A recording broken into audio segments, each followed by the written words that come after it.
Moïse, quand il est monté sur la montagne pour aller prendre les 10 commandements de Dieu, quand il est descendu de la montagne, qui pouvait le regarder? Les hommes baissaient les yeux parce que Moïse scintillait de la gloire de Dieu. Dieu se manifeste ici sur la montagne. Vous avez vu comment Pierre, Jacques et Jean, ils ont été étourdis. Ils ne savaient plus comment ils étaient dans un bonheur immense. Une gloire. Regardez ce que dit Pierre. Construisons 3 tentes ici. Une pour toi, une pour Moïse, une pour Élie. C'est ce qu'on appelle délirer. Maintenant, et pour elle. Et la tente pour elle. Pour Pierre et Jacques et Jean. Il a même oublié. Il a oublié, il a parlé pour les trois, mais pour toi-même. Tu as vu vous? Ça veut dire le bonheur que tu as lorsque tu es sur la montagne, où Dieu se manifeste. Tu ne sais plus où tu es. Tu n'as même plus besoin de compter sur toi-même. Tu ne peux que compter sur Dieu. Même si tu n'as rien, tu dis je m'abandonne. Même si tu n'as rien, ayez seulement. Mais toi tu viens ici, Dieu manifeste sa gloire. Il manifeste sa puissance. Il se transforme devant toi. Il devient corps devant toi et son devant toi. Tu sors d'ici, tu vas dehors, personne ne te fouille. Le diable ne baisse pas les yeux, il y a un problème. Le diable ne baisse pas les yeux, il y a un problème. Tu quittes ici, tu viens à l'église, ça dit que tu montes d'abord et tu sors d'ici, tu vas là-bas, les voyous t'appellent pour te draguer, il y a un problème. Il y a un problème. Parce qu'il y a ce qu'on appelle la grandeur d'État et la grandeur sociale. Or, en venant dans le temple, en venant dans l'église, au tabord, Dieu te confère la grandeur d'État. La grandeur d'État, ça veut dire que n'importe qui ne peut pas s'approcher de toi. Dès lors que la personne dans le mal te voit, c'est de vie. Mais toi, tu rencontres le premier voyou, deuxième voyou, troisième voyou, mais tu viens avec un problème. Voilà notre réalité aujourd'hui, chers frères et sœurs. On se demande où est-ce que nous partons. Et très souvent, quand vous allez vous rendre compte, nous venons à l'église parce que nous voulons voir des miracles immédiats. Et comme on a habitué à voir le pain, on peut toujours sanctifier ses offrandes, en répondant sur ton esprit, que devient le corps et le sang. Tu es habitué à voir ça, tu ne vois même pas les miracles dedans. Puisque tu veux voir les miracles, ça veut dire qu'on a mené un mort ici, on a prié, et puis le mort ressuscité. Allah tu vas dire, voilà, l'église là est puissante. Mais comme tu ne vois pas ça ici à la messe, tu penses que c'est nous les catholiques en blague. Vous voyez, chers frères et sœurs, dans toute la Bible, depuis le livre de la Genèse jusqu'à l'Apocalypse, aucun auteur de la Bible a écrit le mot miracle. Le mot miracle n'existe pas dans la Bible. Est-ce qu'on n'a pas vu les phénomènes qui dépassent notre entendement? Il y a beaucoup de phénomènes. Mais ceux qui ont écrit n'ont jamais qualifié ce phénomène-là de miracle. Pourquoi? Mais parce que le miracle seront statiques dans la foi. La foi du miracle, c'est la foi de l'immédiateté. Tu es immédiat dans la foi. Quand quelqu'un vit une foi dans les miracles, vous savez c'est quoi? Il est comme quelqu'un qui prend du sombre, la drogue. Quelqu'un qui prend les Valium, il commence par un comprimé. Après le comprimé ne le sait pas, il va passer 2 comprimés, 3 comprimés. C'est comme ça la foi des miracles. Quand tu mets ta foi sur le miracle, si tu vois un miracle, qu'est-ce qui se passe? Tu as la foi. Dès qu'on a fini de faire le miracle, ta foi est finie. Mais comme c'est comme une drogue, il faut que tu cherches encore un autre miracle pour que ta foi se manifeste. C'est pourquoi vous voyez des chrétiens, ils sont des chrétiens de miracles. Ils courent des églises en église pour chercher des miracles. Parce que leur foi est comme une drogue. Il faut qu'ils voient des miracles pour qu'ils puissent croire. Oh Jésus, il ne nous a pas invités à cela. C'est pourquoi il y a des endroits où on dit faire les miracles, ils refusaient. Ils ne voulaient pas qu'on les prenne comme un tomatige. Parce que celui qui fait le miracle, la tentation c'est quoi? Comme ces gens-là croient en moi par les miracles, alors chaque fois je dois créer des miracles. Et comme ce n'est pas toi qui fais des miracles, c'est Dieu qui fait des miracles, alors tu vas aller chercher les puissances diaboliques pour venir faire des miracles pour que les gens-là puissent croire en toi. Parce que si tu ne fais plus les miracles, ils vont quitter ton église. C'est pourquoi vous voyez dans certains endroits, il y a beaucoup de miracles. Et lorsqu'à un moment ça ne passe plus, vous quittez là-bas, vous partez ailleurs. Et c'est là où les gens vont prendre la puissance du diable. Ils viennent vous tromper avec vous, croyez qu'ils font des miracles. La foi de l'église, la foi de la Bible n'est pas basée sur les miracles. Dis à ton voisin, la foi de la Bible n'est pas basée sur les miracles. Dis à ton voisin, la foi en Dieu n'est pas basée sur les miracles. l'assurance parfaite, c'est la résurrection. Jésus est déjà ressuscité et notre foi est basée sur la résurrection. Et cette résurrection nous annonce que nous aussi, nous serons ressuscités. C'est pourquoi il nous amène au mont Tabor pour nous préparer à notre propre résurrection. Quel est le miracle que tu attends encore? Le miracle de la vie t'est déjà donné. Reste dans l'église. Même si aujourd'hui tu ne vois pas clair, un jour tu verras que ton Tabor va arriver. Amen. Dans la deuxième lecture, si on était attentif, Saint Paul nous avertit à quelque chose. Saint Paul dit, faites attention aux ennemis de la croix. Faites attention aux ennemis de la croix. Ils mettent leur puissance en eux-mêmes. Ils mettent leur puissance en eux-mêmes. Tu vois quelqu'un qui déteste la croix, qui te dit que Jésus, quand tu Jésus est toujours sur la croix, et tu es ami avec lui. Vous voyez, chers frères et sœurs, nous catholiques, il y a quelque chose qui nous manque souvent. C'est la rigueur dans la foi. Nous sommes trop légers dans la foi. Les catholiques sont légers dans la foi. Nous sommes légers. Vous voyez, on a des amis de ces églises-là. Le matin, tu finis de faire quelque chose, tu enregistres parfois ton homélie et tu lui envoies. Il te répond, mon père. Pourquoi tu m'envoies ton homélie? Il ne faut plus m'envoyer ça. Ah, d'accord. Bon, si moi je ne peux pas te parler de Dieu, nous serons des amis pour parler de qui? Ça veut dire que lui, comme il n'est pas catholique, il ne peut pas entendre tout discours qui vient d'un catholique. Maintenant, pourquoi moi je dois entendre le discours qui vient de toi? Je te bloque, on n'est plus des amis, c'est fini. C'est fini, les amis s'arrêtent là. L'amitié s'arrête là. Je ne négocie pas ma foi avec toi. Mais nous, quelqu'un qui t'invite dans son église, tu vas. Lui, tu lui dis, viens dans mon église, il ne vient pas. Mais c'est toi toujours qui vas là-bas. C'est ça la légèreté dans la foi. Nous sommes légers comme catholiques dans la foi. Comment tu peux défendre ta foi? Tu n'es pas capable de dire non, stop. Tu laisses le Tabor ici, tu vas sous le Tabor. Mais qu'est-ce que tu vas voir là-bas? Là-bas, il n'y a pas le Tabor parce que Dieu ne se donne pas lui-même. Jésus a dit, chaque fois que vous ferez cela, je serai au milieu de vous. Pouvez-vous douter de la puissance de l'Eucharistie? Qui peut douter? Qui peut me remettre en cause dans le corps du Christ? Vous avez déjà entendu parler, même de leur plus forte folie, quelqu'un s'est levé critiquer l'église catholique et critiquer l'Eucharistie. Vous avez déjà entendu ce discours-là? Parce qu'ils savent. Mais toi, tu laisses la communion avec ton Tabor, tu t'en vas là-bas le dimanche. On m'a invité. On t'a invité à quoi? Léger dans la foi. Dis à ton voisin, sors de la légèreté dans la foi. Voilà, Saint Paul dit, faites attention aux ennemis de la foi. Fais attention à lui. Parce qu'il va te conduire à la perdition. Vous voyez, il y a des gens aujourd'hui, quand ils vont là-bas, après quelques temps, quand ils reviennent, soit ils sont dépouillés totalement. Je vous en parle comme par expérience. Il n'a plus rien. Il a travaillé toute sa vie, tout en a pris là-bas. Comment est-ce que tu peux dire que tu es ami de Dieu, tu prêches Dieu, mais la personne qui est dans ton église, tu lui coupes, tu la coupes avec toute sa famille. Il ne peut plus appeler son père, sa mère, ses frères, il n'a plus de parents et son parent c'est toi le pasteur. Quelle est cette église-là? Et nous, c'est là où nous partons. Et nous vivons dans cette église-là. Mais tu es hors le Tabor. Mais quand tu es hors le Tabor, tu vis dans la misère. Tu es perdu.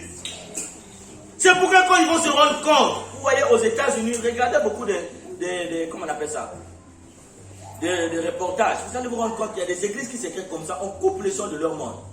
Et quand les gens veulent quitter ces églises, on te dit si tu quittes, on te tue. Quelle est cette église où moi je veux quitter, on me tue? Et nous en recevions comme ça. Mon père, il veut plus, il me menace de mort. Il dit si je quitte là-bas, il va me tuer. Quelle est cette église où tu as dit que tu nous as critiqués, tu as pris nos chrétiens, tu as amené là-bas, et il ne veut plus vivre dans ton église, tu les menaces de mort. Vous savez pourquoi? Parce qu'ils savent que vous irez dire ce que vous avez vu là-bas. Et ce n'est pas bon pour la réputation de son église. Voilà, aujourd'hui, les textes nous invitent à faire attention. C'est pas dit fais attention aux ennemis de la croix. Et il y a quelque chose qui est encore très important, chers frères et sœurs, dans l'évangile. Jésus n'a pas pris tous les 12 apôtres pour monter avec eux sur le Tabor. Qu'est-ce qu'il a pris? Qu'est-ce qu'il a fait? Il a pris seulement Pierre, Jacques et Jean. Il a sélectionné. Ça veut dire que chacun à son tour avec Dieu. l'église.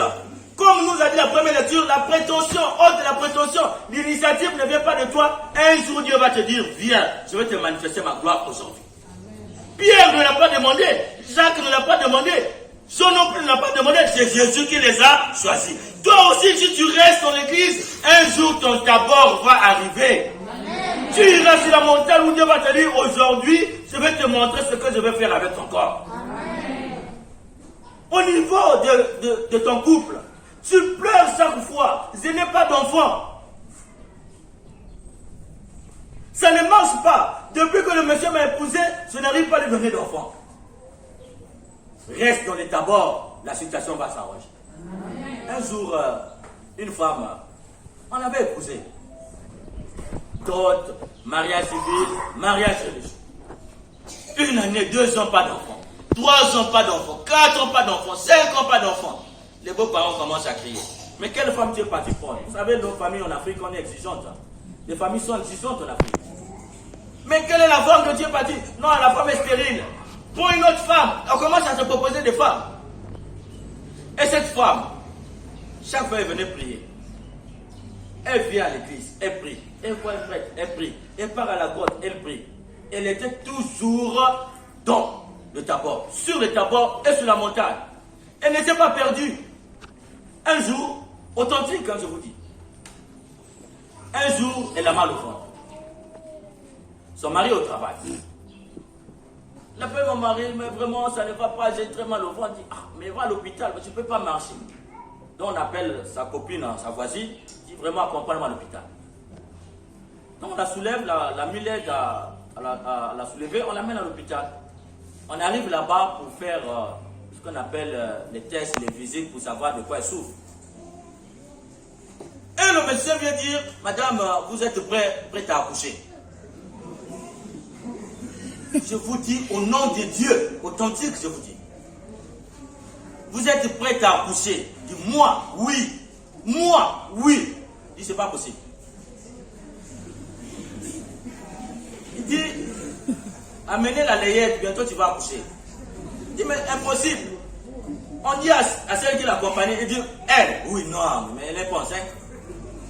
Il dit, elle va bientôt accoucher. Appelle ton mari. Appelle le mari, dit, écoute ce qui se passe ici. On dit ta femme est bientôt. Ma femme, oui. Ma femme, oui. Vous êtes sûr que vous parlez de ma femme? Oui. Ma femme, oui. Non. Bon, je viens moi-même, je vais voir. Il arrive à l'hôpital, on lui montre. Hein, vous voyez, vous connaissez, non? La radio, non? Vous appelez ça radio. L'échographie. On montre l'enfant qui est en train de bouger déjà pour sortir. Pas de ventre. Elle n'a jamais senti pendant 9 mois qu'elle était enceinte. Et cette femme a accouché. Cet enfant, il s'appelle Miracle.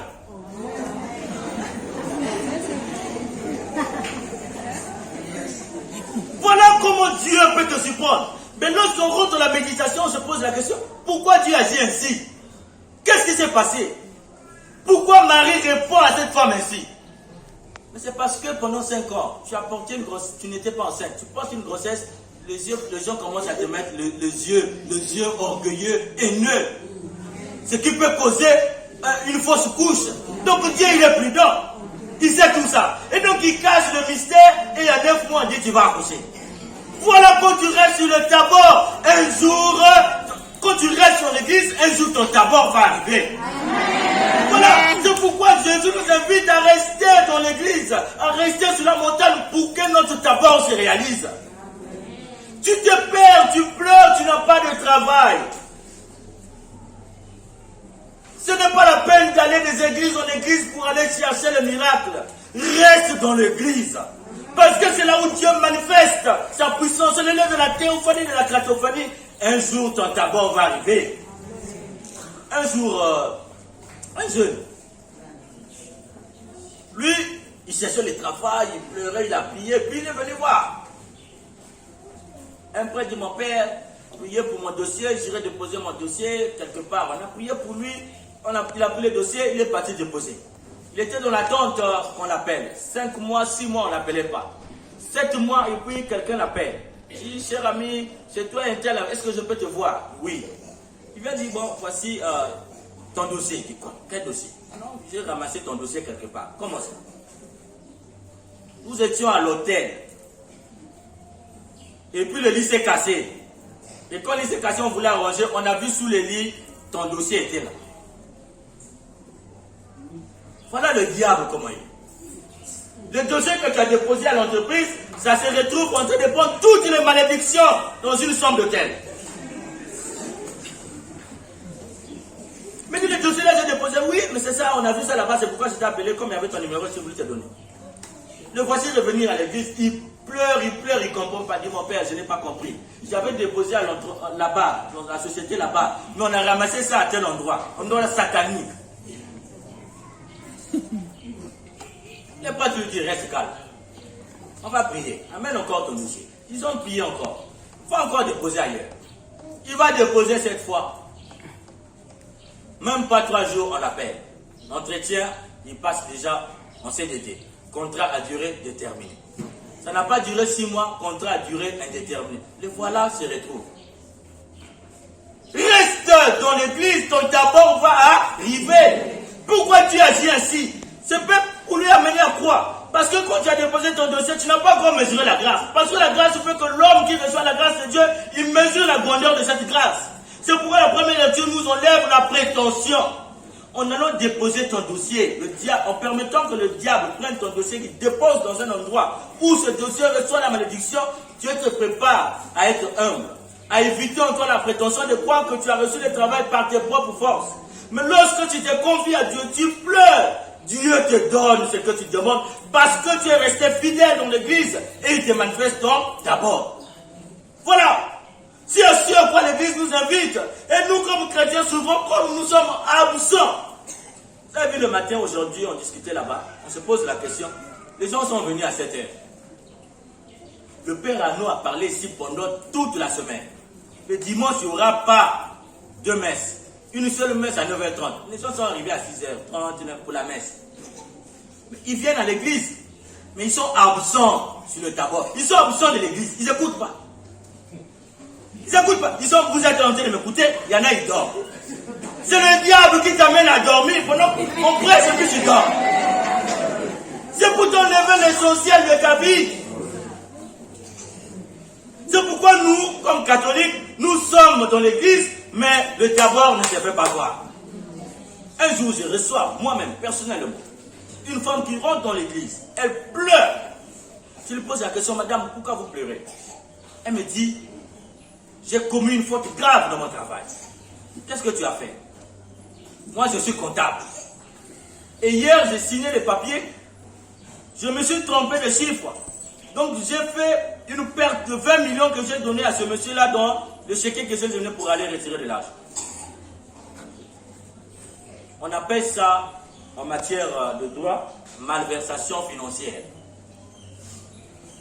Le responsable de la société ne peut pas prendre ça comme une erreur. Et le directeur lui disait déjà, tu t'es entendu avec le monsieur là pour faire cette fraude que vous aurez partagé l'argent. Donc il y a le renvoi qui s'ensuit immédiatement. Au-delà du renvoi, il y a la prison. On appelle ça détournement de fonds. Et donc il vient à l'église et dit, j'ai travaillé là-bas pendant 16 ans, je n'ai jamais eu d'erreur. C'est hier seulement je n'ai pas compris ce qui me prend. Et vous savez ce qui se passe? Cette femme, elle n'est pas catholique. C'est une musulmane. Authentique. Musulmane. J'ai dit, bon d'accord, allons prier devant l'autel. Nous sommes venus et j'ai prié pour elle. Et dans ma prière, je peux vous dire ce que j'ai dit. Seigneur, fais en sorte que cette dame qui n'a jamais fauté dans son travail, qu'elle ne soit pas renvoyée. Touche le cœur de ses responsables pour qu'elle ait pitié, pour qu'ils aient pitié d'elle. Parce qu'elle m'avait dit, je n'ai plus de mari, c'est moi seul qui m'occupe de mes enfants. J'ai dit, aie pitié de ses enfants, Seigneur. J'ai donné son numéro, tu arrives, tu m'appelles, parce qu'elle partait pour ce qu'on appelle une demande d'explication. Donc quand tu finis la demande d'explication, tu m'appelles. Vous savez, mes chers frères et sœurs, elle arrive au travail, elle était chez moi à 7h30. 45 minutes, je crois, avec sa voiture, elle est arrivée. Même avant 9h, elle m'appelle. Je dis, mon père, je vous appelle pour vous dire que le monsieur est venu remettre les papiers que je lui avais signés hier. Et le directeur m'a appelé pour me dire, fais attention désormais. Sois un peu plus prudente. Vous savez ce que j'ai fait? Je suis parti encore devant l'hôtel, au tabord. J'ai dit, Seigneur, nous-mêmes on t'est pris, mais parfois tu ne nous écoutes pas. Cette dame-là, elle n'est même pas catholique et musulmane. À l'immédiat, tu as répondu, mais nous aussi on a des problèmes, mais parfois... Et c'est ça. Parfois on se dit, mais Seigneur, on dirait que nous, tu nous as déjà gagné, tu n'as plus envie de nous prouver quelque chose. Parce que cette femme, elle n'est pas catholique, c'est une musulmane. À l'immédiat, on a prié, tu as répondu. Vous voyez 20 millions, tu vas venir restituer comme ça. Peut-être, je ne sais pas si vous mesurez un peu. 20 millions, on t'a donné cadeau. Et puis tu viens pour dire, madame, vous avez fait une erreur, je vous remets votre 20 millions. Est-ce que c'est possible dans ce monde? 21e siècle.